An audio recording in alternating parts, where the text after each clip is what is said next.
Bismillahirrahmanirrahim. Alhamdulillahi rabbil alamin wassalatu wassalamu ala rasulina Muhammad wa ala alihi wa sahbihi ajma'in. Amma ba'd.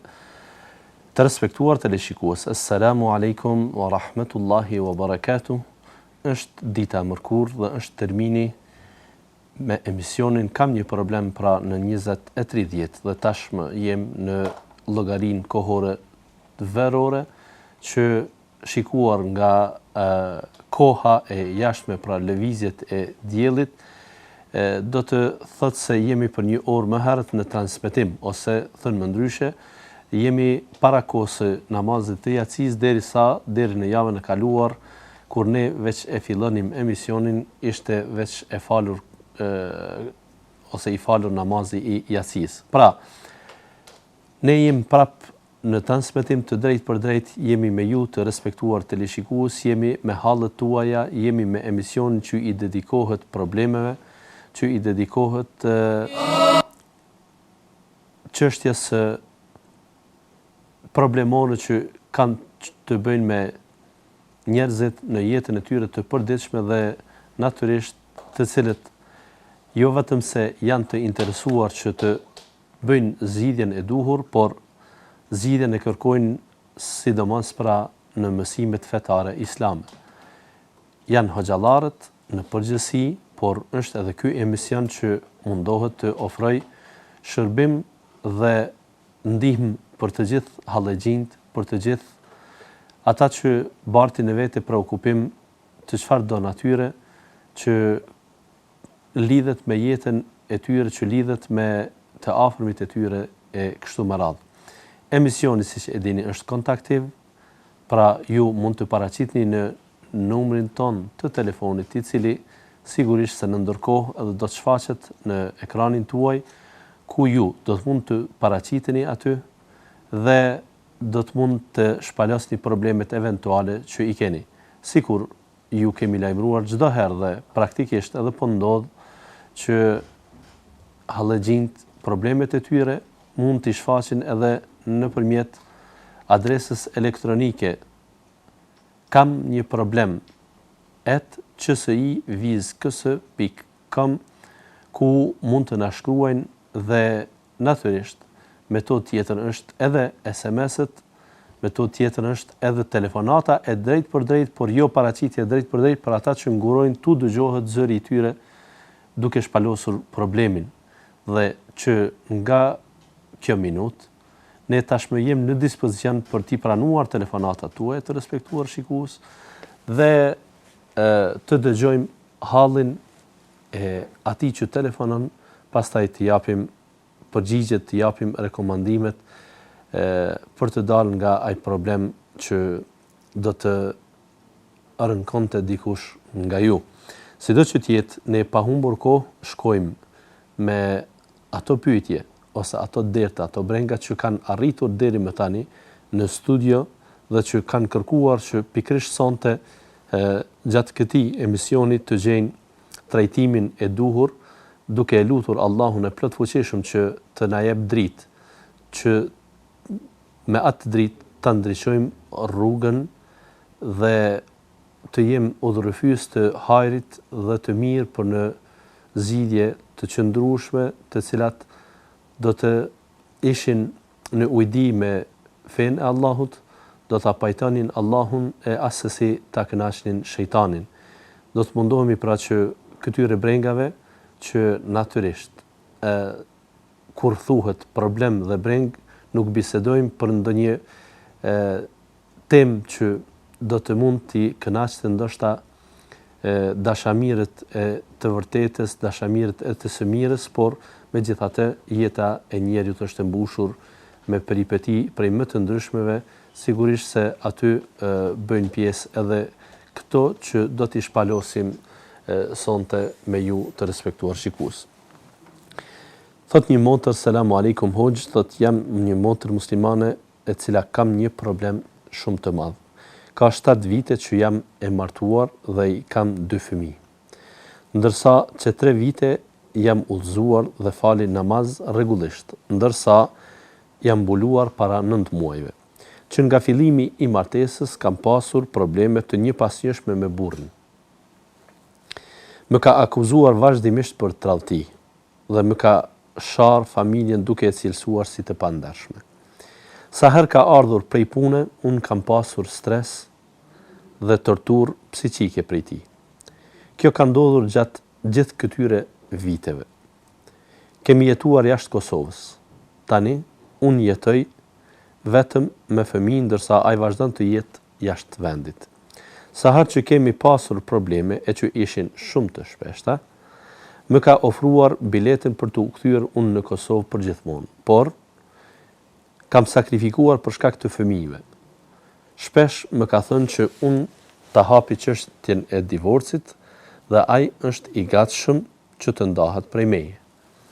Tani si e udhëzuar kam tentuar t'i flas edhe për fe, por deri më tani pa rezultat. Ka ardhur deri në atë gjendje sa më ka ofenduar fen dhe Zotin që më ka prekur shumë. Edhe tani kur dëgjohemi nëpërmjet telefonit, sillet shumë keq me mua. Të them të vërtetën, ai më ka shkatruar jetën, nga se vazhdimisht më ka gënjur, më ka akuzuar dhe të tilla gjëra. Kam qenë tek babai i tij të ankohën, ai më ka thënë se pajtohet me mua dhe e fajson të birin e tij. Për të mos e zgjatur më shumë, dua të them se ndarja prej tij do të më lehtësonte jetën, por në pyetje janë fëmijët. Ndërsa në anën tjetër, një jetë e tillë është e pamundur të vazhdohet. Kështu mendoj se do t'i përkushtohem më qetë Zotit tim, sepse nuk dua që ai të jetë sebeb që unë të dobësoj imanin tim. Të lutem një këshill si të veproj. Allahu ju shpërbleft. Natyrisht se ky pasqyrim i motrës është bukur i detajshëm, është bukur sqarues i hallit të saj, i problemit të saj, nga çfarë ajo ankohet. Mirë po, natyrisht se nuk është e lehtë për askënd, për asnjë njeri, për asnjë gjykatës, për asnjë hoxh e as për mua këtu, që të jem ai i cili përfundimisht do ta jepte mendimin për eventualisht ndarjen e një çifti bashkëshortor, për divorcimin e tyre. Nuk doja që të kontribuoja në këtë drejtim, por të njëjtën kohë ne do të japim një analizë më të zgjeruar të këtij lloj problemi, me cilin jo vetëm kjo motër ballafaqohet, por ky është një problem që mbase përfshin shumë familje, edhe pse shumë prej tyre i bartin këto tortura dhe nuk janë në gjendje as t'i shpalosin e as të ankohen diku, qoftë tek familja e burrit, qoftë edhe diku tjetër. Sido që tjetë, ne me ndihmën e Allahut do të mundohemi që t'i japim dritë kësaj çështjeje. Fakti që një grua e martuar që 9 vite, pa përjashtim në çdo kohë thotë se ardhjen e burrit nga puna, kthimin e tij në shtëpi, e përjetoi thotë me stres, sepse më ka bërë çdo herë torturë dhe dhunë psiqike. Dhunë të lloj-llojshme. E posaçërisht këtu kur bëhet fjalë për një lloj dhune, e cila për femrën e ndershme është e padurueshme, që ka të bëjë me atë që po e quajnë tani tradhti bashkëshortore ose për imoralitet. I dërguari sallallahu alaihi wasallam ka folur fjalë të rënda për ata që shpifin pa kurfar baze. Ndërkaq Allahu në Kur'an ka dhënë një rregull, ka vendosur një ligj i cili sanksionon rënd ata persona që kur shpifin ndaj dikuj pa argumente, pra kur nuk janë në gjendje që shpifjen ta argumentojnë, ta dokumentojnë para organeve gjegjëse, të tillëve u ekzekutohet dënimi i shpifjes që është dënim i prerë kuranor, që nuk e lë gjykatësin të vendos për hir të rrethanave me atë apo atë dënim, por është dënim i prerë nga ana e Allahut të plotfuqishëm, pra është një hadd min al hudud, është një gjë që ka të bëj me çështjen e caktimit të dënimit që në Kur'an është e njoftën si temë për qadhful muhsanat ose shpifja ndaj grave të ndershme. Mjafton pra ndaj çdo gruaje të thuhet kjo, e posaçërisht kur është në pyetje vetë bashkëshortja që të akuzohet për imoralitet. Kjo vërtet është e padurueshme. E padurueshme është edhe çështja e fyerjes së fesë, besimit, Zotit. Allahu i plotfuqishëm i ka ndaluar besimtarët musliman, të cilët të vetmit e kanë besimin të drejtë të pranuar dhe ta quajë të licencuar tek Allahu, megjithatë u ka ndaluar atyre që besimet e tjera të kota, qoftë edhe të politeistëve, t'i fyejnë, t'u ashajnë atyre zotrat e tyre, sepse një gjë e tillë ata i çon drejt fymjes së Zotit të vërtet nga ignoranca tyre dhe nga mlefi që bartin në kundërpërgjigje të shamjes, të fymjes. Andaj, nuk lejohet as Zoti i kot, as besimi i kot të nëpërkëmbet dhe të flitet keq për të, e mos të flasim për besimin e pastër, për besimin në Allahun fuqiplot. Megjithatë, kjo është ndërgjegja e njerëzve, kjo është pasqyra se çka ata bartin në zemrat e tyre, se çfarë morali kanë, se çfarë dinjiteti kanë. Muslimanit nuk ju lejua ka që ta shaj një Zot të kotë që dihet se nuk është Zot, ndërkaq atyre po ju lejua ka ndërgjegja që ta shajnë Allahun, Zotin e botëve. Megjithatë, problemi vazhdon tek motra kur ajo në fakt ende dhe pas 9 viteve martesë nuk e ndin afërsinë e burrit të saj. Dhe këtu unë dëshiroj që të shtroj një gjë. Shumë burra në momentin kur martohen, e nuk do ta kisha përdorur ndoshta shprehin burra, më mirë të themi shumë meshkuj, sepse epitetin burr ndoshta më tepër e bartin në emër se sa në kuptim.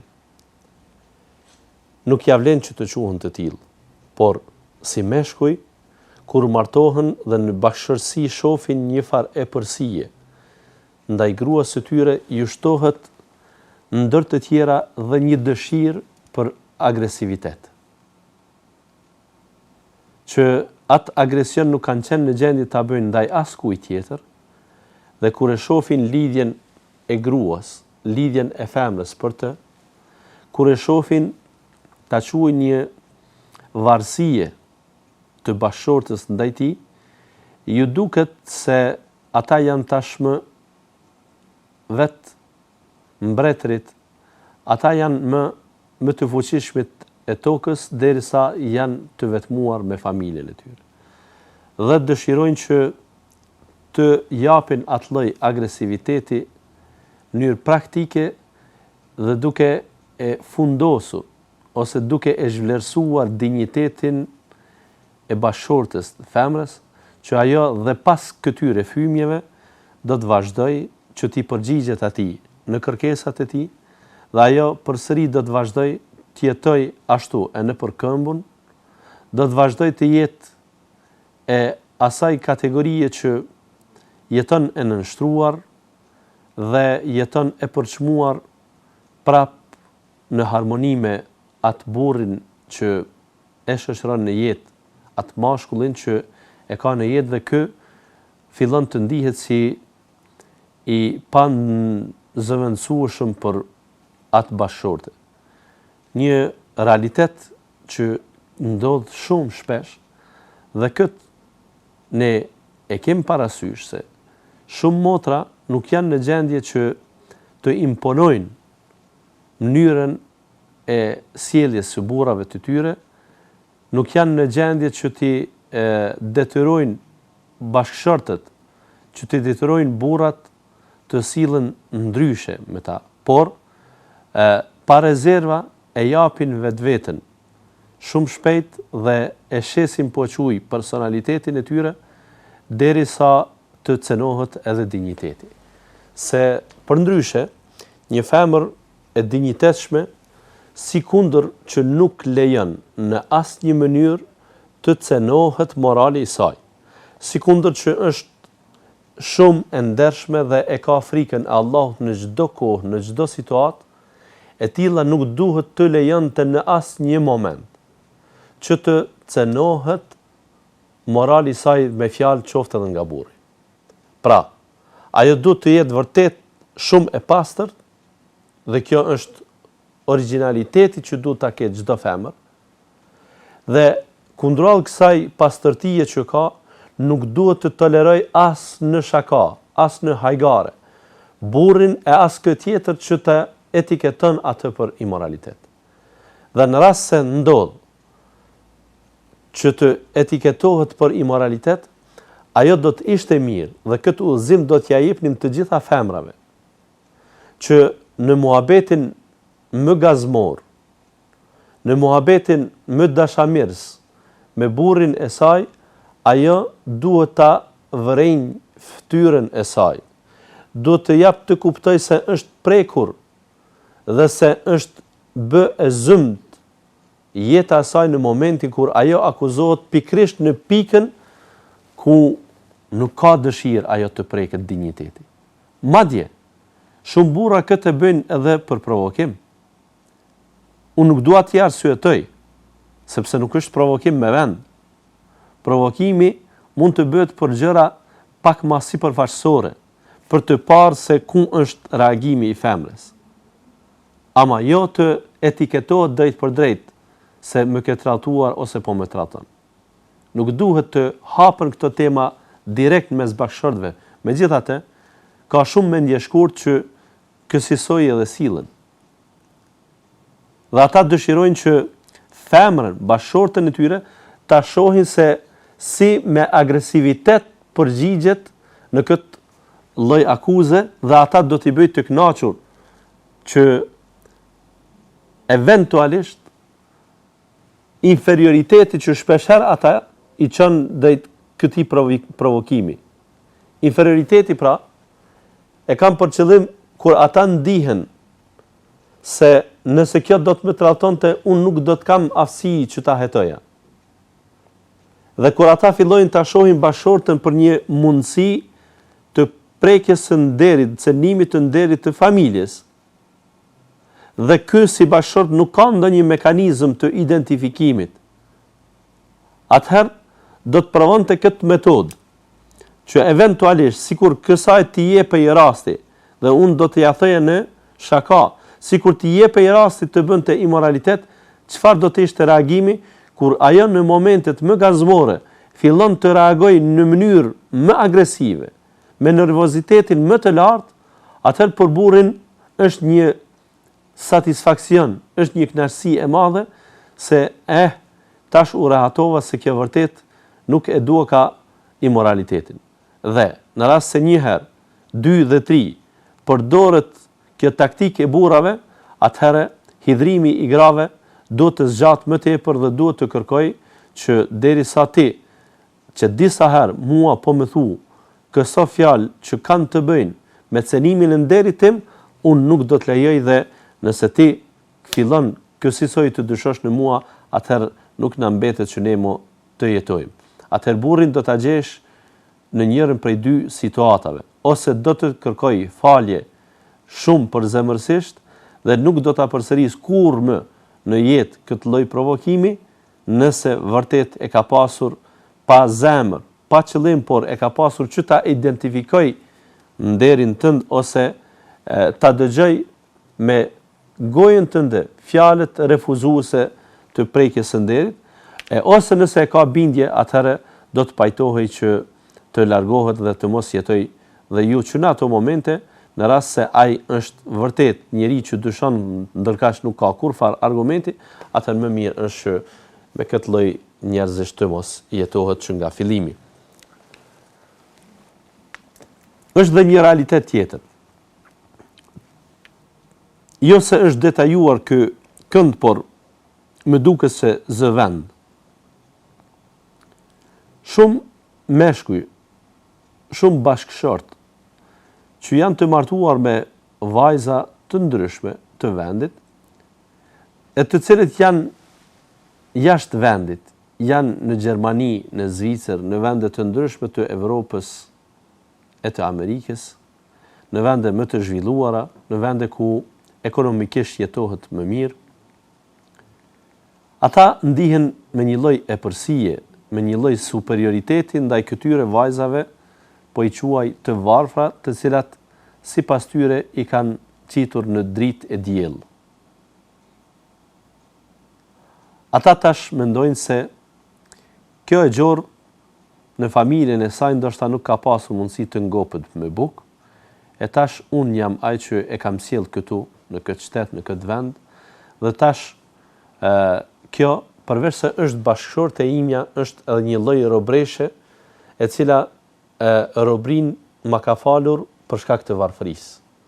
Kjo vërtet është sjellje absolutisht jo njerëzore, është sjellje që s'ka të bëj me parime të fesë asesi, është dobësi e pa kapshme për humanitetin e një njeriu. Sa do i rëndon të jetë. E mos flasim nëse pretendon ndonjë lloj vlere burrore ose diçka të ngjashme. Pra mendojnë se ata janë shkaktarët që një vajzë e tillë është aq e varur dhe aq e nevojshme për parat e tij. Kjo ndodh edhe në të kundërtën, dhe jem dëshmitar edhe të anës së kundër. Pra kur djemt e rinj që bredhin rrugëve të vendeve tona, presin me shumë gëzim një ofertë martesore për një vajze e cila bart vizën. Ka mundësinë që këtë me në emër të kurorëzimit, pra në emër të bashkimit familjar, t'ja rregulloj letra, si thon ata. Dhe t'ja mundsoj që të jetoj në ato vende, dhe tash ky bashkëshort shndrohet në një rob i cili dirigjohet nga një vajzë në shumicën e rasteve shumë jo meritore, për epërsinë që e tregon ndaj këtij djali.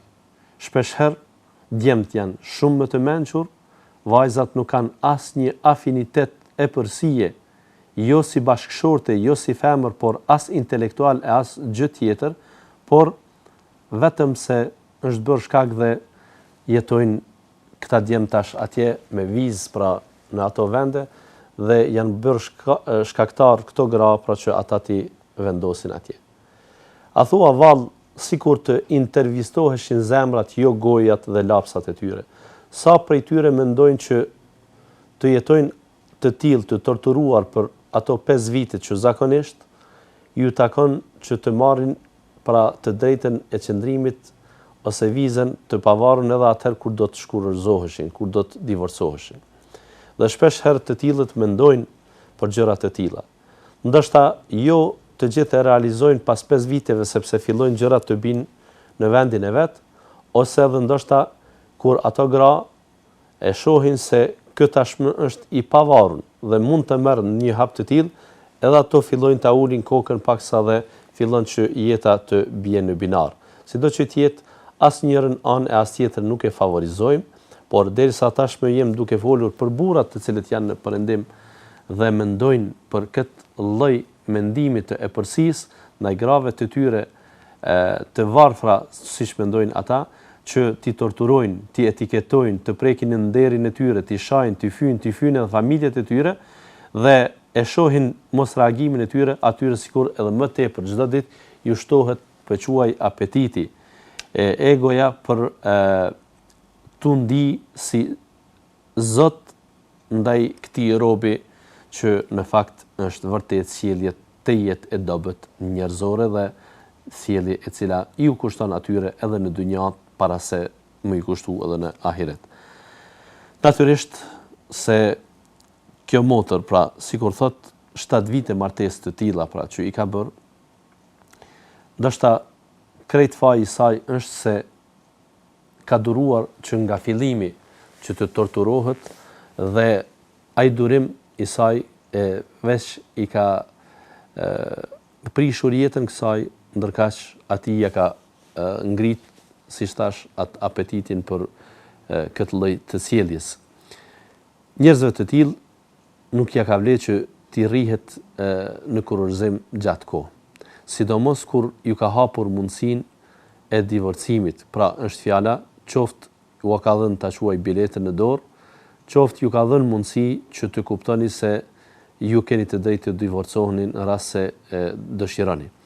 Pra ata ose nuk ju dojnë, nuk kanë dashuri ndaj jush, dhe për të mos bërë ndonjë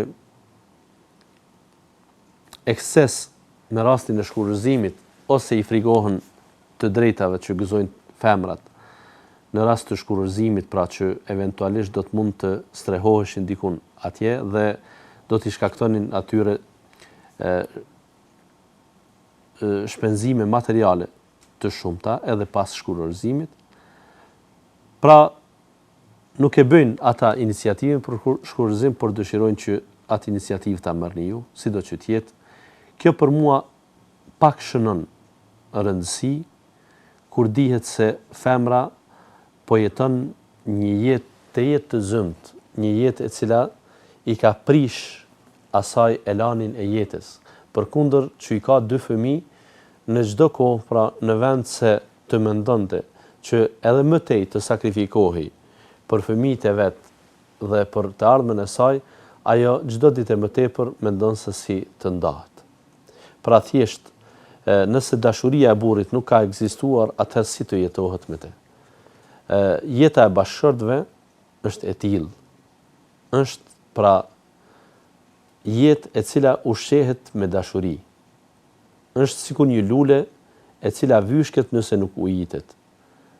Dhe ajo dashuri nuk do të thotë se ekziston vetëm kur shprehet me gojë, është dashuri e cila vrehet kur ekziston në vepër dhe vrehet edhe kundërta kur nuk ekziston.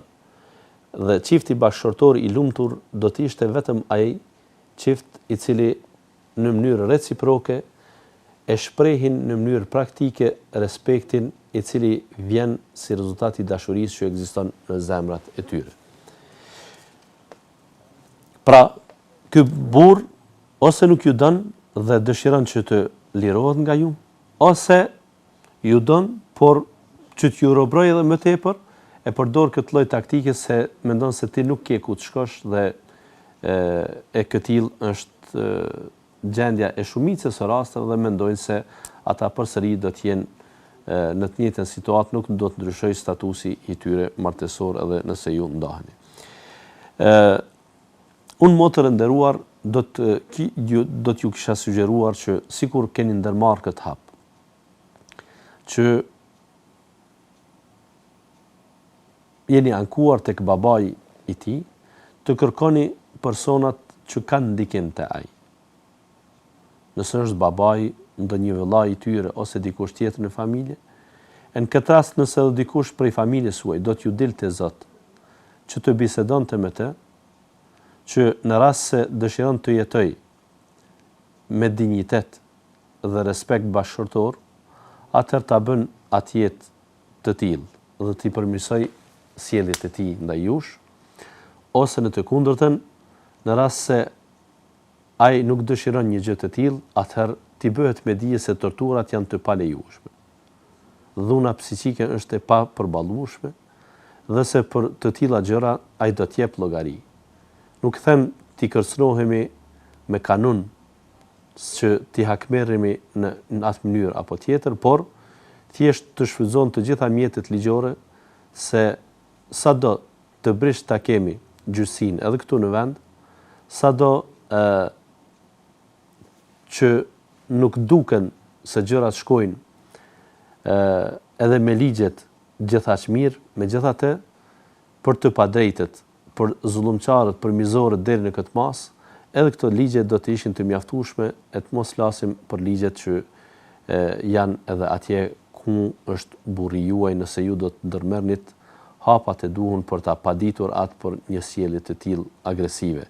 Pra është mirë që t'i bëhet me dije se agresivitetin që ai e bën nuk ka qenë i pranueshëm as në shekullin 20, as në shekullin e 19, as në kohën e Gurit, e të mos flasim kur sot ne e kemi gojën plot me shtete ligjore, me demokraci, me të drejtat e njerëzit, me të drejtat të barabarta, me barazi gjinore e gjëra të tilla që për ju do të ishin në këtë rast të favorshme për të marrë të drejtat tuaja dhe për të gëzuar një jetë sa më të dinjitetshme. Natyrisht, edhe unë e kam hallën tek fëmijët, që në esencë nuk është krejt e lehtë që t'ju sugjerohet ndarja. Mirë po thjesht, talaku ose shkurorzimi, divorci, është i urryer kur ai bëhet pa ndonjë arsye. Kur thjesht burri dëshiron që ta ndryshoj gruan ta marrë dikë tjetër. Dhe në vend se t'i ketë 2 gra, për shembull, mendon që ta liroj vendin, shtëpinë, që të mos shpenzoj në 2 familje, atëherë ta shkurorzoj njërin e ta marrë një tjetër. Dhe shpesh herë këto divorce ndodhin si rezultat i njoftimit paraprak me rastin e dytë të burrit, pra me femrën e dytë. Mirë po, ka edhe raste të tjera që mund të jenë pra divorcet, shkurorzimet janë shumë shpresdhënëse për jetë, ose do të mund të kuptoheshin si e vetmja mënyrë për jetë normale. Dhe ndoshta vetëm shkurorzimi i hap rrugën e jetës njeriut, pasi jeta i është zymur deri në atë mas. Këta lloj meshkujsh, shumë të pamëshirshëm, që nuk bëhen as pak solidar me jetën shpirtërore të gruas së tij, të nënës së fëmijëve të tij, atëherë nuk ja vlen që me ta të kalohet jeta. Më mirë do të ishte që të ndodh divorcimi e pasojat se mund të jesh ti larg fëmijëve ose ai larg fëmijëve, nuk janë krejtësisht të lehta, por nuk janë edhe të patejkalueshme, sepse të tilla pasoja natyrisht që do të tejkaloheshin në kohë. E kam për qëllim. Fëmijët edhe mund të vdesin. Po, fëmijët mund të mos jenë në jetë. Fëmijët mund të mos kenë lindur fare, mirë po derisa ata kanë ardhur në jetë. Ne do të ishte mirë që të kuptonim se çfarë të mendohet, çfarë të vendoset për të ardhmen tuaj, e cila do të ishte më e mirë dhe e cila do të ishte më shëndetshme edhe për besimin tuaj edhe për gjëra të tjera. Po, më mirë është që të bartet malli për fëmijët, sepse fundja ju jeni nëna e tyre që i lindet e jo ata juve. Pra, më mirë është që të jetohet ndoshta më lehtë, po them se jo më mirë, më lehtë është që të jetohet në largësi prej tyre e në jetë të qetë, sesa të jetohet në afërsi, por përplot me brenga e përplot me pesimizëm për një të ardhme të mirë për ju dhe për ata. Ndoshta pra, nëse ju i keni shtjerë motër nderuar të gjitha mundësitë, i keni shtjerë të gjitha kapacitetet tuaja, të gjitha afinitetet tuaja për të ardhur deri te një përmirësim i gjendjes, duke i përfshi këto edhe lutjet që Allahu ta udhëzoj atë, ta zbusë zemrën e tij me islam. Dhe në rast se do të ndodhte një gjë e tillë, atëherë gjithçka do të përfundonte, sepse ju jeni në këtë rezultat, ju jeni në këtë gjendje për faktin se burri juaj nuk i beson Allahut, për faktin se burri juaj nuk i frigohet Allahut, për faktin se ai e sheh Zot veten e jo rob ndaj Zotit, sepse të gjithë kemi epërsi ndaj dikujt, të gjithë jemi më të fuqishëm se dikush tjetër. Mirë po, do të kemi parasysh se një ditë prej ditëve edhe lepuri kishte vendosur që të mbytej, sepse frigohej nga çdo kush. Mirë po, kur kishte vendosur që ai të hudhej në ujë, kishte shkuar aty pranë dhe pa një bretkos që iku nga ai dhe tha paska dikush që frikua ka nga unë. Pra një shembull shumë i thjesht, çdo kush jemi më të fuqishëm se dikush tjetër.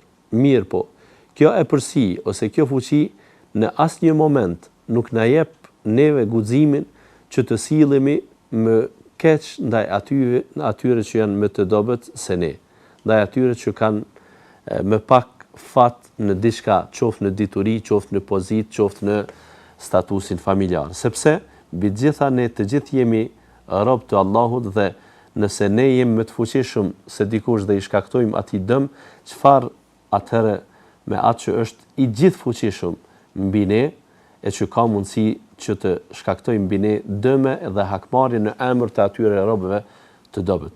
Derisa ky lloj burri, pra nuk e ka fen dhe dronë Allahut, atëherë i ka këtë lloj sjellje me ju. Dhe për këtë arsye unë motër e nderuar do t'ju sugjeroja se ky lloj burri nuk është burr i cili do të lejohej që të martoheshit me të, e mos të flasim që edhe ta vazhdonit jetën me të. Allahu e di më së miri, por ky do të ishte sugjerimi i jon në mënyrë që ju të merrni hapin për një jetë më të dinjitetshme, më të pastërt, më të larguar nga brengat dhe preokupimet të cilat juve ju çojnë drejt të humbjes edhe të besimit edhe asaj që keni përmendur. Megjithatë, gjithherë ta keni frikën e Allahut se apo merrni veprimin e duhur për ta ruajtur fen apo për t'u larguar nga kjo lloj torture dhe pastaj ta harroni fen pikrisht nëse bëhet fjalë për një martesë tjetër e cila do të ishte për ju sigurisht një ofertë që do të duhej që të merrni mësimet e duhura prej kësaj martese, po e quaj të dështuar. Allahu qoftë në ndihmën tuaj, Allahu qoftë në udhëzimin tuaj, por mos provoni të bëni këtë hap pa i provuar dhe pa i shtjerë mundësit të gjitha, duke i përfshi këto edhe lutjet, sidomos lutjet në pjesën e fundit të natës drejtuar Allahu të plot fuqishëm, i cili zemrat e njerëzve i ka në mes të dy gishtave të tij dhe i rrotllon ato ka ai dëshiron.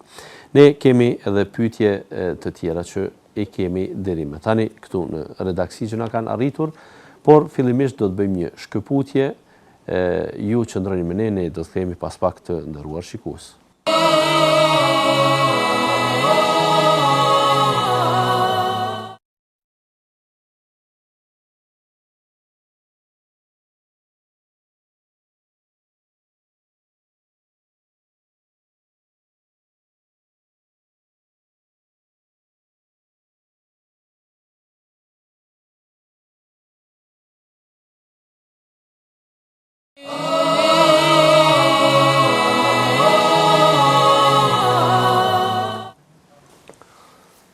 Selamu alaikum.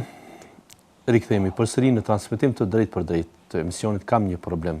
Emisioni është kontaktiv. Numri është i shfaqur në ekranin tuaj dhe ne në çdo kohë jemi në gjendje tani të pranojmë eventualisht telefonatat tuaja të respektuar shikues, por që në këtë moment pra e keni edhe adresën elektronike të shkruar në ekran që do t'ja lehtëson juve që nguroni të paraqitni drejt për drejt dhe me këtë praktikë që jemi mësuar deri më tani të pranojmë emailët tuaja, të shkruara pra me problemet që janë të elaboruara aq mirë dhe aq kuptueshëm sa problemi nuk shton nevojën për të kërkuar edhe diç shtesë prej të dhënave, pra ju mund ta bëni atë në adresën kanjëproblem@csi.ks.com, pra që e keni të shfaqur në ekran dhe do ta keni për një periudhë sa do të mund ta shkruani nëse keni nevojë.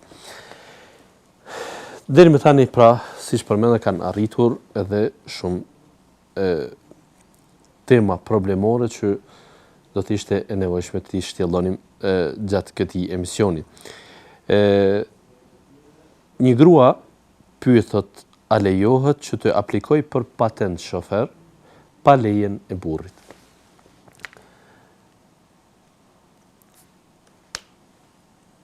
A është kjo thjesht pyetje apo është e natyrës kam një problem? Unë e tham se me domos është e natyrës kam një problem. Unë besoj se kjo temë sigurisht se është tjelluar edhe në emisione që kanë të bëjnë me pyetje dhe përgjigje, që kanë të bëjnë me elaborimin sheriatik të temave, por nga njëherë disa prej tyre sosh ngërthejnë në vete edhe probleme dhe sjellin probleme në familje. Prej tyre mund të jetë edhe marrja e patent shoferit. Natyrisht se mendimet e dietarëve islam, e dietarëve bashkëkohor islam, lidhur me patent shoferin janë të ndryshme. Kur them janë të ndryshme, do t'i citonim dy më kryesorët që do të mund të kuptoheshin lehtë në këtë moment. Cilat janë ato dy mendime? Lejohet dhe nuk lejohet natyrisht. Por duhet të dihet se edhe njëra anë edhe tjetra i kanë argumentet e tyre. I kanë pra mendimet e tyre të mbështetura në argumente dhe kësaj edhe duhet të ndodhë shtjellimi. Por shtjellimin e kësaj teme do ta bëjmë pasi ta pranojmë një telefonat që më lajmëroi nga regjia se është duke na pritur. Po? Selam aleikum. Aleikum selam wa rahmatullah. Alo, dhe një mëllit. Unë e hoxhe kam një problem. Unë e kam i martum 18 vjetë. 18 vjetë? Po. E kom pos një babellak, po kom fort i mirë, qa që i mirë që dhe fëmijëve dhe t'ja ka prish jetën. E ka përdojnë grunë, e djallit, edhe tjetrit. Edhe në funit, ma prish jetën edhe mu me qikë të vetë. Unë e kom prit 2 vjetë. Po? E kom lutë me tënët më në thikë. Nuk kam pranue. Mi kanë në fëmin, tek mas 2 vjetë, mi kanë shuar. Mes 2 vjetë, po mas 3 vjetë, faktikisht. Para 2 vjetë, diçka i mdo me komplet më përdo. Me gjëgjë me do me kretë. Unë e martuar. Ta është fëmija, po mboj presion. Qysh është hallit të ka është hallit. Fëmija po të bojnë presion për? Po dhe, kështë pse ke morë këtë tjetërën, u duk me prit nonën. Unë s'pe di qysh me prit nonën tash. E kam gjina, e kam po se lo, po qka është të sopën tash në me litë. Më falli, tash nga dëshmëria e ish grus tuaj, grus parë, a është për të kthyer ju? Aja kretë nuk gudzën për bëllë vetë asë një me livrit, edhe që aja. Pas fëmin djali që ja ka përdon grunë, po? Që ja ka përdon për shpije, asaj s'ka gudzën me livrit, ja kjo. Ka ajo me që tash me asë me sheras që se në popë dhe asë me sheras me barilev, sa e ka rënu një shpi, i ka përdon edhe djemë, e ka kujtov që edhe atjetën do të me përzon, e mas mund të me vetë dikur e mu gju muë, ma frishi jetë mu do me gru, e ta shpeca ta fëminja për të këthyre, që këtë vetë e ka bot një mos zëtje. Në regull, e tash fëmija juj, sa vjeqar janë? 18, njëni 18, njëni 14. Njëni 18, në qëfar bazë këta kërkojnë që ju du të prit një nënë të?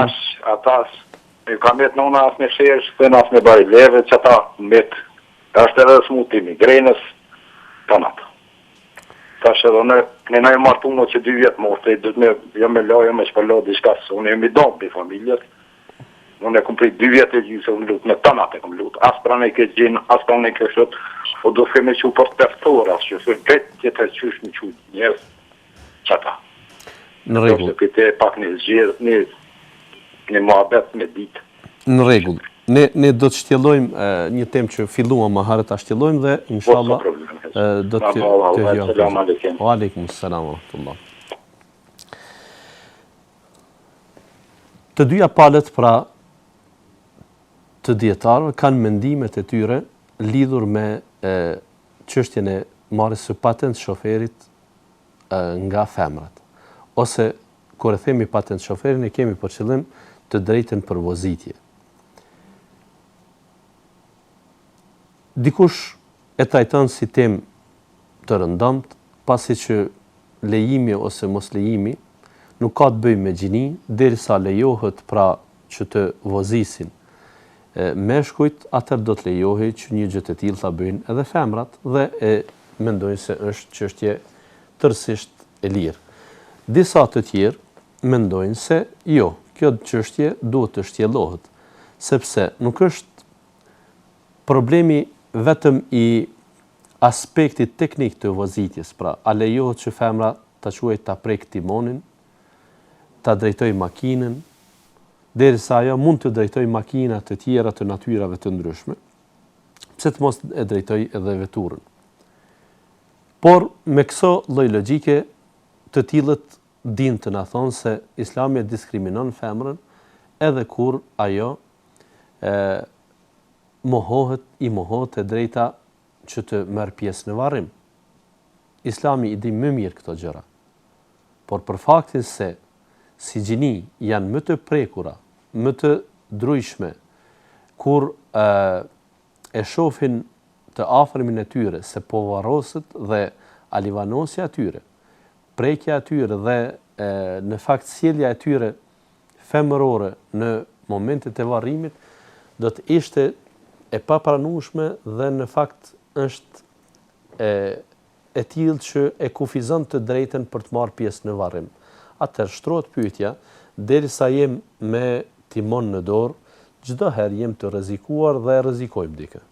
Atëherë një femër e tillë kur e sheh një ndeshje, kur sheh një fatkeqësi, kur sheh një rrotullim të një makine, kur sheh një të vdekur e gjëra të ngjashme, është në gjendje që ta vazhdoj vozitjen, pra duhet të ketë parasysh një realitet i tillë.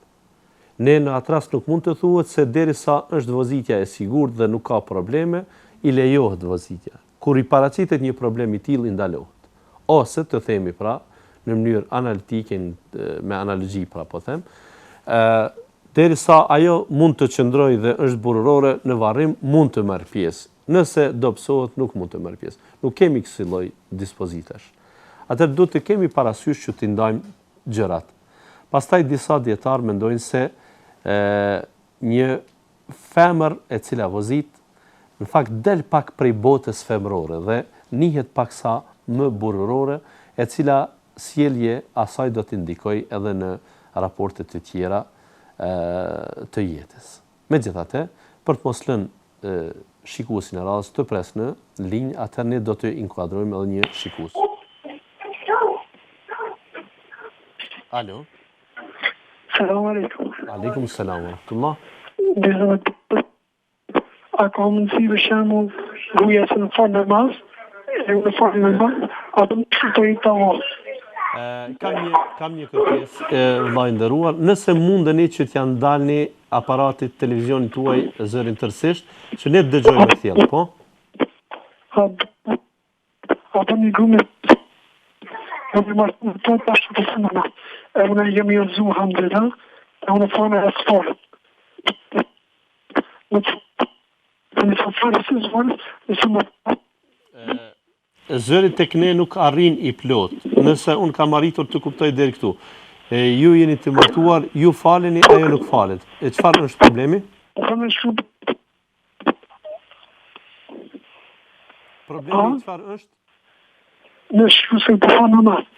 Nuk fal namaz me shkurorzu për këtë çështje. a dënon atë Allah. Nëse e shkurërzon për shkak se nuk falet.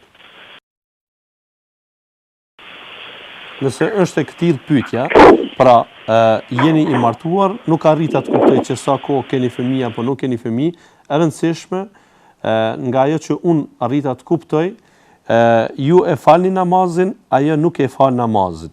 Pra, a lejohet që ta shkurërzoni ose thjesht nëse shkurërzoni, a mëkatoni, a bëni gjuna nëse e shkurërzoni gruan e cila nuk e fal namazin. Nëse e këtill është pyetja, unë kësaj do ta kuptoj dhe kësaj do t'i qasëm. Përndryshe, në të kundërtën, në rast se unë nuk e kam kuptuar mirë për shkak të ndërprerjeve të zërit, atëherë i kishim kërkuar këtij telefonuesit që të paraqitet edhe një herë.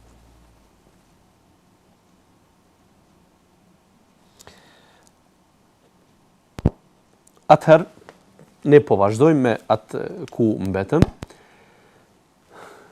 Çështja e vozitjes pra thjesht është çështje që fillimisht i dedikohet anës fetare. Lejohet ose nuk lejohet, ka prej dietarëve që e lejojnë, ka prej dietarëve që nuk e lejojnë për shkak se përveç argumenteve tjera, vozitja është një akt i cili e nxjerr femrën prej botës femërore. Megjithatë, duke pasur parasysh se shumë hoxhallar në vendin ton flasin për lejimin e kësaj dukurie, nuk do të kisha dashur unë publikisht të bëj të ditur qëndrimin tim personal lidhur me këtë temë dhe nuk do të doja që në një farë forme t'i vëja në pozitë të vështirë të gjithë ata vëllezër muslimanë dhe ato motra muslimane të cilat veç janë në këtë proces, pra thjesht vozisin, që t'i trajtojmë si jashtë normave fetare, jashtë normave islame, asesi nuk dua që këtë lloj lëndimi ta bëj se fundja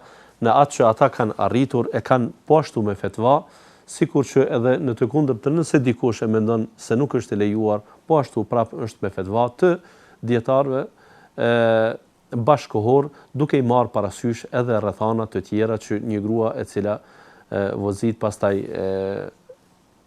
varet se në çfarë vendi mund të vozis, deri ku mund të largohet, cilat do të mund të ishin rreziqet prej vozitjes së saj e gjëra të tjera që mund ta cenojnë thjesht stabilitetin në familje. Sido që të jetë, mbi gjitha këto, gruas nuk i lejohet që edhe në vizita të lejuara unanimisht nga dietarët t'i bënte pa lejen e burrit të saj. E çfarë? Nëse burri i saj nuk e lejon, nuk i jep dritë jeshile asaj që të marr patent shoferin, duke e ditë se aplikimi për patent shofer kërkon daljen nga shtëpia, kërkon mbajtjen e orëve. Po llogarisim se edhe kjo tashmë është e mundur që të bëhet me motra që janë instruktore dhe thjesht do të eliminohej ai rreziku i mbetjes e vetmuar në automobil me vetëm instruktorin. Përndryshe, edhe ata që e lejojnë marrjen e patent shoferit nga femra dhe vozitjen, ata nuk e lejojnë që ato ushtrime ajo t'i bëj me mashkull, me instruktor mashkull, asesi të vetmohet me të dhe të dal jashtë vendbanimit dhe jashtë qytetit me të. Pra thjesht po i llogarisim nëse të gjitha këto ajo i merr parasysh, megjithatë dalja e saj nga shtëpia pa lejen e burrit është vepër penale sa i përket gruas. Thjesht penalizimi i saj, edhe nëse nuk do të ishte me ndonjë dënim të caktuar aty për aty në dynjat, është vepër penale te Allahu i plotfuqishëm, thjesht e humbë respektin dhe rahmetin e Allahut për të dhe e fiton mallkimin e Allahut. Gjë që pra nuk është thjesht vetëm fetva, lejohet ose nuk lejohet, por është çështje që mund të shkaktoj probleme të tjera. Një burr i tillë, i cili i ka dhënë jon gruas së tij për patent shofer dhe ajo pa dijen e tij, aplikon, ai ka të drejtë pa kurrë farë mëkati që ta shkurrëzoj, ta divorcoj atë dhe thjesht një gjë e tillë do të ishte e pranuar. Nuk do të xherohem më tepër për shkak të shumë pyetjeve që i kemi dhe që na kanë arritur edhe në të shkruar edhe këto 2 telefonata që i pranuam, por edhe njëherë do të bëjmë një shkputje tash pak më të shkurtër dhe do të themi përsëri në emision për të vazhduar me problemet e tjera.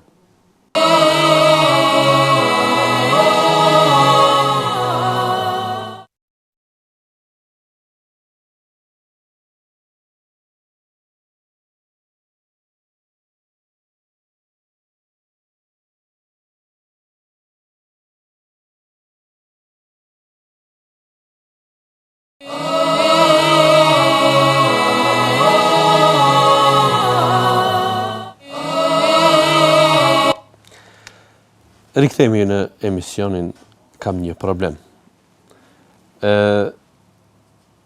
Një telefonues që na u lajmërua kohë më parë, tha se kishte mbi 18 vjet martesë, ose të paktën fëmia i tij i madh i kishte 18 vjet, ndërkaq i dyti 14 vjet.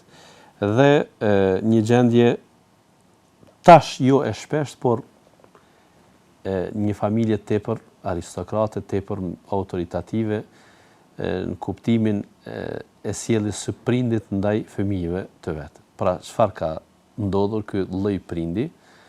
I ka detyruar edhe djemt që ti shkurorëzojnë t'i ndajnë gratë e tyre, dhe ja ka arritur edhe në të kundërtën. Pra që edhe vajzat t'i ndajnë nga burrat e tyre, ose të paktën që këtë vajzë, këtë bashortë të këtij burri ta ndaj nga burri, dhe thjesht ka ndodhur kjo që ka ndodhur. Natyrisht se ndaj jush dhe ndaj gruas tuaj është bërë padrejtësi nga ky prind. Faktin pse vajzat janë të detyruara që ta dëgjojnë atë, këtu nuk du të ndalem se cilat janë rrethanat që kanë ndikuar që një vajzë të detyrohet ta prish jetën e saj pas kësaj ndarje, pra, ose pas kësaj lidhje, diku 5-16 vjeç martesë, të ndahet dhe tashmë që 2-3 vite pra është e ndarë nga ju. Pa u ndalur tek kjo, natyrisht se duhet kuptuar drejt edhe kërkesa e fëmijëve, të cilët thonë se ju është dashur që ta pritni nënën e tij e tyre, pra e jo të martoheshit me njëherë. Si kërkesë do të dukej e pranuar logjikisht. Dhe derisa rezultati pra është ai, ose gjendja nuk ka ndryshuar, pra është ajo gjendje çfarë ka qenë dhe më parë, pra babai, gjyshi i fëmijëve është ende gjallë dhe ende e mban nën komand ish gruan tuaj, atëherë pra ju nga aspekti sheriatik, faktin që ai ka ndarë dhe nuk e lejon që të vite ju keni mundur që ta trajtoni për bashkëshorte, pra të mos e shkurorëzoni, të mos bëhet ajo me bekimin tuaj, por derisa në një mënyrë apo tjetër ajo ka ndodhur, atëherë është gjendje që natyrisht ndoshta nuk mund ta ndryshoni pa pasojë. Dhe për pasojë nuk jemi të interesuar. Nuk jemi të interesuar që në zgjidhje të problemit të krijojmë një problem më të madh, ose thjesht në gjuhën popullore të hyni në mend e atij që është thjesht i krisur, siç po përshkruani ju. Andaj unë sigurisht që do ta kisha arsyetuar martesën tuaj tashmë të dytë, por derisa ai shkurorëzimi i parë ka ndodhur pa dëshirën tuaj dhe të gruas tuaj, unë ju kisha porositur që këtë ta mbanin në mend, që herdo kur të hapen mundësit, qoftë me ndryshimin e bindjes dhe mendjes së babait të ish gruas, ose në rast të vdekjes së tij, ose të ngjashme, të ndryshoni edhe ju vendimin tuaj. Pra, as mos e shkurorëzoni këtë gruan e dytë që e keni, e as të mos mendoni se tashmë s'ka vend ajo gruaja e parë që të kthehet te ju, sepse në kohën kur ju u patët njoftuar si miq, ishit pajtuar që ju të ishit bashkëshort i saj dhe ajo bashkëshorte e juaj. Krijuat familje dhe keni 2 fëmijë. Atëherë në çdo mënyrë mundohuni që veten ta mbani të bindur, por edhe të krijoni ambient të duhur në familje, ta kuptoj edhe kjo grua që tani e keni nën kuror, se herë do kur ju mendoni që të bashkoni me të. Thjesht, nëse ajo do të martohej diku tjetër me dëshirën e saj dhe të babait të saj, është e drejtë derisa nuk është bashkëshorte juaj. Por në rast se ju e pritni dhe në momentin kur asaj i jepet dritë jeshile për martesë, atëherë do të ishte mundësia e parë që ajo të rikthehet tek ju, unë këtë do t'ju kisha sugjeruar. Dhe kjo do të ishte e drejtë. Kësaj do të ishit edhe ju me sjellje të drejtë edhe të dinjitetshme ndaj kësaj muslimane që thjesht është nën ndrydhjen e bindjeve të saj që i bën ky lloj i prindit i cili nuk meriton të quhet kësaj prind, por megjithatë biologjikisht është prind i saj dhe derisa e ka autoritetin që i respektohet nga të tjerët, atëherë çfarë kemi të bëjmë. Pra, kjo është realitet, ju nuk keni gabuar as se sepse jeni martuar, nuk jeni të obliguar që ta pritni vendimin e një të marruri, një të çmendurit të quhesh, një të smuri psikikisht, dhe ju të mbeteni pa u martuar dhe gjëra të ngjashme, nuk kërkohet një gjë e tillë për jush. Pra thjesht fëmijët ta kuptojnë se ju keni punuar drejt, nuk keni pasur rrugdalje tjetër e nuk duhet ju fajsojnë as pak, por që këtë edhe ju ta vërtetoni se keni punuar drejt, atëherë veproni ashtu siç ju thash. Momentin e parë të mundshëm për rikthim të gruas së parë, atëherë shfrytëzojeni dhe bashkojeni nënën me fëmijët e tyre, edhe nëse tek ju do të ndodhte martesa në të njëjtën kohë me dy gra, atëherë asgjë të keqe nuk prish punë dhe do të ishte gjë e pranuar sheriatikisht në çdo mënyrë, por edhe me traditat e vendit ton sigurisht e pranuar dhe e mirëpritur, pa ju etiketuar askush me ndonjë lloj etiketimi sa i përket kësaj lloj të martesës. Kishim edhe telefonatën tjetër ku personi i cili nuk dëgjohi dhe aq thjellt dhe aq qartë për shkak të defekteve sigurisht teknike ose nga ana e tij ose diku tjetër, sidoqë tjetë unë kam arritur që ta kuptoj këtë mënyrë se ai është person që e fal namazin, por bashkëshortja e tij, gruaja e tij nuk e fal namazin. Ky mendon që ta shkurorzoj për këtë qëllim, atëherë a bën mëkat nëse ai e shkurorzon këtë grua për këtë qëllim. Unë edhe në fillim të këtij emisioni problemin e parë që e patëm për ju që ishit të kyçur që në momentet e para në përcjelljen të këtij emisioni, përmenda se fakti se një çift bashkëshortor nuk kanë harmoni është se përzgjedhja e njërit dhe tjetrit nuk ndodh mbi baza të shëndosha islame. Ky është defekti kryesor që ndodh në shumicën e rasteve. Thjesht grua e cila nuk i ka frikën Allahut ose burr i cili nuk e ka frikën e Allahut. E sidomos kur një gjë e tillë jo rrallëherë ndodh në ndërkohë. Një burr dhe një grua janë bashkuar mbi baza krejtësisht tjera. Pra janë njoftuar gjatë shkollimit të tyre, në vendin e punës, në rrugë, në mënyra tjera. Janë njoftuar ndoshta edhe në mënyrë indirekte, me shkues, me mësit. Mirë po, motivet as të njërit as të tjetrit nuk kanë qenë të pastra fetare.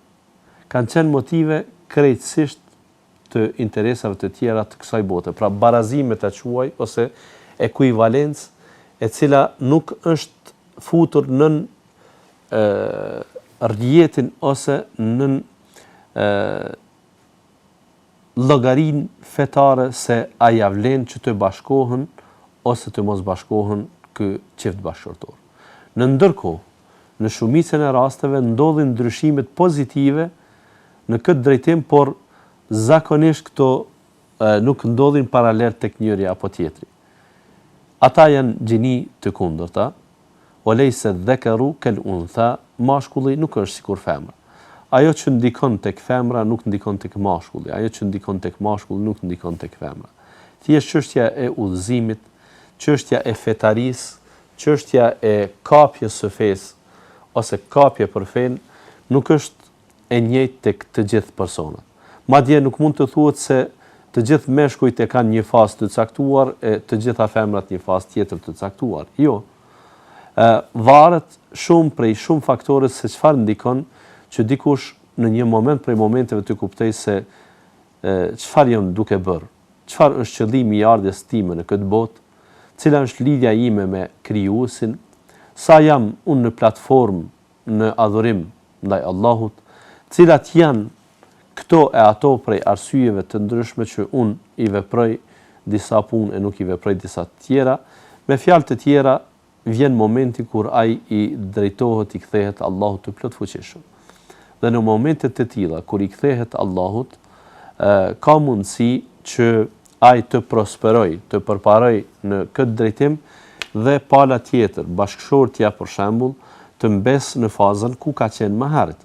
Nuk mund të them se thjesht ka pasur kthim mbrapa, por është një ngjecje që ajo ka vendnumëruar, ndërkaq burri ka shku përpara, ose e kundërta.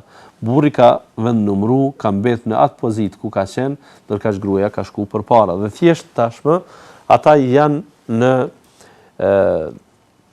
diskrepancë, ata janë në situatë pa barabartë fetare dhe kjo mosbarazi domethënë tash i shkakton edhe disa probleme. Sikur në këtë rast kur burri është fetar, fal namazin dhe gruaja nuk e fal namazin, në rasti konkret. Kemi edhe të kundërtat, e ndoshta të kundërtat janë në raste më të shpeshta, sikur ishte ai rasti në problemin e parë që shtjelluam në këtë emision të sonte. Unë të respektuar shikues do t'ju them këtë çështje do ta ndaj në dy binare kryesore, në dy kanale kryesore do ta kanalizoja. E para është çështja fetare që ka të bëjë me faljen ose mosfaljen e namazit, pikërisht të namazit. Është një temë e diskutueshme në mesin e dietarëve islam. Jo të sotëm, jo bashkohor, pra nuk është sikur kjo e temës së patent shoferit, por nga kohrat e më të hershme,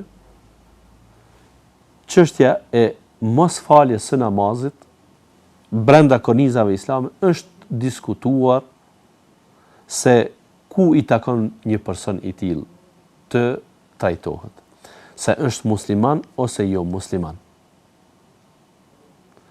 Pra se fakti që ai është mëkatar, kjo është e padiskutueshme.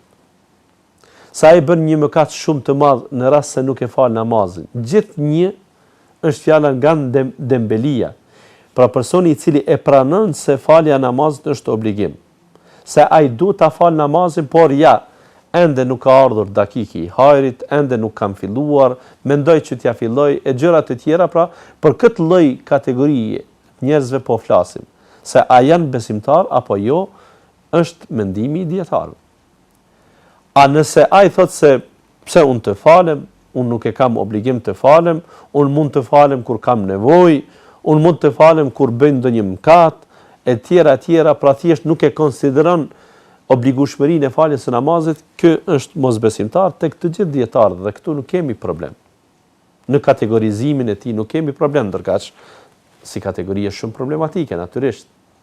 Por ne flasim për kategorinë e cila e pranon obligueshmërinë, por nuk e kryen, dhe kjo vlen vetëm për namazin. Kjo nuk vlen për shtyllat e tjera të islamit, nuk vlen edhe për farzet e tjera, që në rast se nuk i vepron të diskutohet çështja se a mbetet në besim apo jo. Atë namazi po, ka një pjesë e dietarëve që thonë se ky nuk mbetet në besim, e një pjesë tjetër e dietarëve thonë se ky mbetet në besim, por është gjunaqar. Sido që tjetë unanimiteti i dietarëve është se personi i cili nuk falet, sa i përket dynjas, është njeri që nuk qarkullon në fytyrë të tokës. Po. më e lehta do të ishte në mëdhëbin Hanefi se ai do të ngelej në burg derisa të fillon të falet. Ndërkaq të tri mëdhëbe tjera atë fare nuk e lënë në jetë. Disa e konsiderojnë renegat të dalë nga feja dhe e ekzekutojnë, siç janë Hanbelit, ndërkaq dy mëdhëbe tjera dhe ata e ekzekutojnë, por nuk e konsiderojnë renegat. Ndërkaq sa i përket ahiretit, unanimisht të gjithë e mendojnë se personi i cili nuk fal namazin nga dembelia sigurisht se do të dënohet me zjarr xhenemi, por se sa do të dënohet varet se sa kohë ka lënë pa fal dhe a është penduar a nuk është penduar. Nëse ai gjatë tërë jetës së tij nuk është falur, sipas mëdhëbit Hanbeli ai përsëri pra do të ishte në zjarr por gjithmonë sepse si renegat, si jo musliman ka vdek, ndërkaq tri mëdhëbe tjera thonë se ai do të dënohet sigurisht, por mbas edhe do të mund të dalë nëse ka pasur besim dhe vepra të tjera të mira.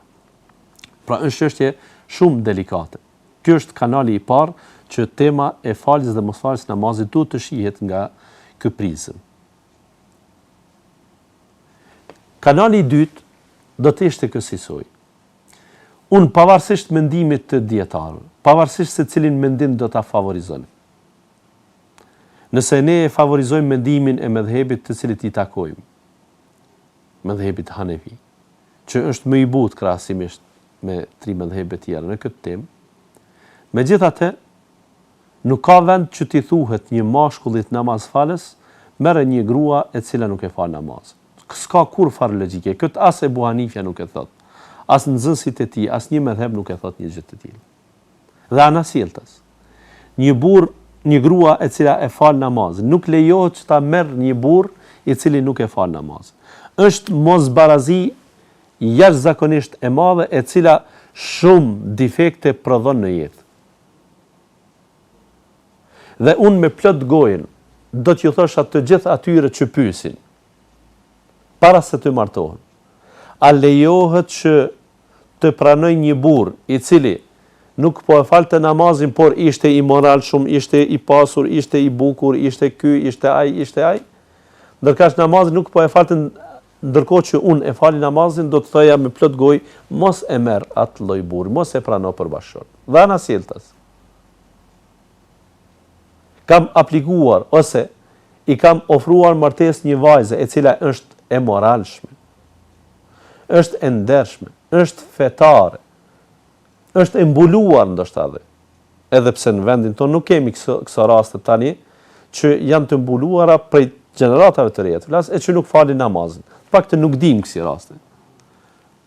Pra të thuhet është e mbuluar dhe është kështu prej atributeve më të mira. Ka prejardhje familjare të shëndosh, ka pasuri, ka bukuri, ka moralin e saj, por nuk e fal namazin, këtij djalit namazlit do t'i thosha me plot gojë, mos apliko për këtë martesë. Mos bëj këtë ofertë. Dhe kjo besoj deri këtu është e qartë. Tani më mbetet që të sqaroj pozitën tjetër ku këtu është pyetja. E çfarë nëse unë veç jam martuar? Në kohën kur jam martuar nuk më ka tingëlluar çështja e namazit. Ose thjesht, as unë s'kam qenë namazli. Në ndërkohë kam fituar këtë çështje. Atë divorcohem më njëherë, këtu tash ndryshon qëndrimi im, të respektuar shikues.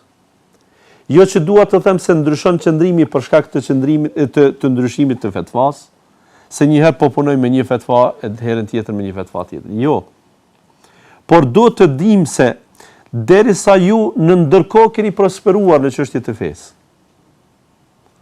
atëherë duhet ta pritni një kohë të konsiderueshme gruan e jo që të përshpejtojmë në moment, unë sot kam filluar të falem dhe të nesërmen ta shkurorëzoj gruan qoftë edhe pas ca viteve martesë e pas sa fëmijëve që mund t'i keni në jetë. Kjo do të ishte e padrejtë. Kjo nuk do të lejohej të respektuar shikues. Kështu nuk na mëson feja. Ignoranca e njerëzve duhet të merret në konsiderat. Duhet të merret në konsiderat kur ne veç kemi hyrë, po e quaj në transaksione të caktuara. Kemi hyrë në shërbime të caktuara. A në rastin se dikush nuk falet për shkak të ignorancës së tij, atë martohem me të apo jo, kjo është temë e ndarë. Nuk duhet ne të bëjmë rob të ignorancës së njerëzve ignorant. Jo, këtë nuk e kërkojmë në këto raste, në këto momente. Ne e kërkojmë një gjë tjetër. E kërkojmë pra që në proces e sipër të kihen parasysh rrethanat që na kanë çuar drejt këtij procesi. Sikur në këtë rast e kam për qëllim të them, në rast se një burr dhe një grua janë martuar, janë bashkuar duke mos shikuar anën fetare njëri të tjetrit. Jo, ata nuk kanë pasur këtë gajle, ta them. Nuk kanë pasur këtë preokupim. Por në ndërkohë, ndryshimi ka ndodhur tek njëri apo tjetri, atëherë jo në ditën e parë duhet të ndodhë divorci. Megjithatë, në rast se për një periudhë të konsiderueshme kohore, pas orvatjeve të shumta që ke mundur t'i bësh,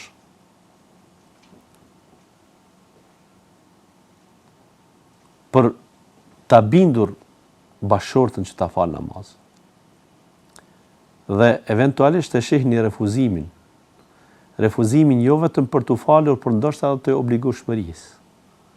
Gjë që ju bën të keni ndarje tash të koncepteve në fe. Gjë që ndoshta në momente të caktuara sheriatikisht do ta bënte edhe të ndaluar martesën. Për arsye të tjera, aka ideologjike, atëherë duke provuar një herë, dy herë, tri herë, e më shumë mundësitë që të shihni se ku janë pikat e përbashkëta dhe a ka shpresë të përmirësimit. Nëse po, të pritni të duroni dhe pak. Nëse jo, atëherë do të mund të merrni hapin për shkurërzim dhe në atë rast nuk do të mëkatonit, nuk do të bëni gjuna të shkurërzimit, sepse ky shkurërzim vjen pa dashjen tuaj, por nuk dëshironi që ju dhe gruaja juaj nesër në ahiret t'i keni vendet e ndara. Një burr i sinqert, i cili e do gruan e tij, nuk do t'ja lejon vetes që ai të punoj punë të cilat çojnë drejt xhennetit, ndërkaq e din se pika e ndarjes së tij me gruan e tij është konkretisht xhenemi dhe xhenneti. Për shkak se kjo nuk i kontribuon asaj rrugën, ndërkaq ky i kontribuon. Dhe ana sjelltas. Dhe një grua e cila synon xhenetin nuk duhet që me lehtësi të pranoj të jetoj me një burr i cili me ndarjen e tij nga kjo botë në kuptimin e vdekjes merr fund gjithçka. Jo, burri dhe gruaja duhet të pretendojnë se njëri dhe tjetri bëjnë shefat. Ai që është në pozitë më të lartë në xhenet do të ketë mundësi me e marr atë që është në pozitë më të ulët, sepse Allahu ata të dashur që kanë qenë në dynja do t'i bashkojnë në ahiret.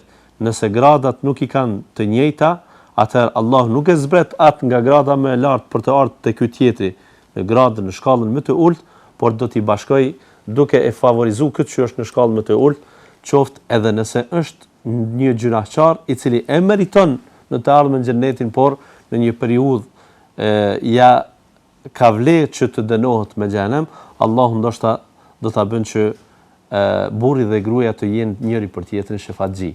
E si ka mundësi që njëri dhe tjetri të jenë për njëri tjetrin shefatxhi në rast se ata i ndajnë koncepte madhore, siç mund të jetë për shembull çështja e namazit. Atë duhet të kemi kujdes. Unë nuk i preferoj bashkëshortëve që të ndërmarrin hapa të shkurërzimit për aspekte fetare nëse ata nuk i kanë parasysh ignorancën e njërit dhe tjetrit, sikur Allahu na kujton ne në Kur'an, pra në kohën kur i ka thënë besimtarëve që të kapën të gjithë përlitarin e Allahut. Dhe i thot, kujtoni kur ju ishit të armisuar dhe Allahu ju bëri i lidhje zemrat e tuaj dhe ju bëri llazën. Pra dhe ne të kujtojmë, a dini atëherë kur nuk kishim as pak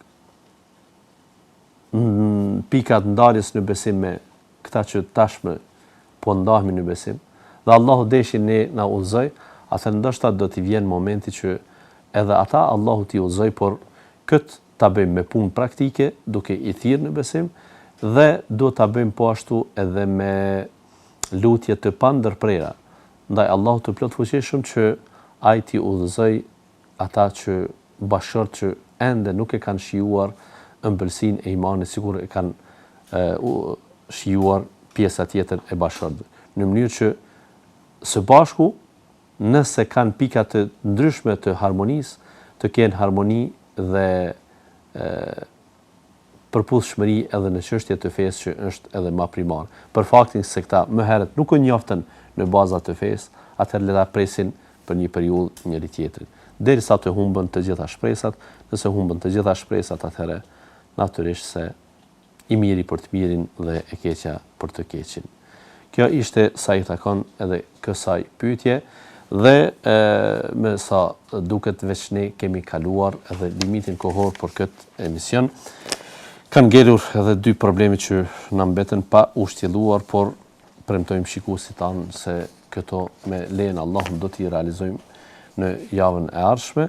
Deri në takimin e radhës, ju lëm në kujdesin e Allahut. Wassalamu alaikum wa rahmatullahi wa barakatuh.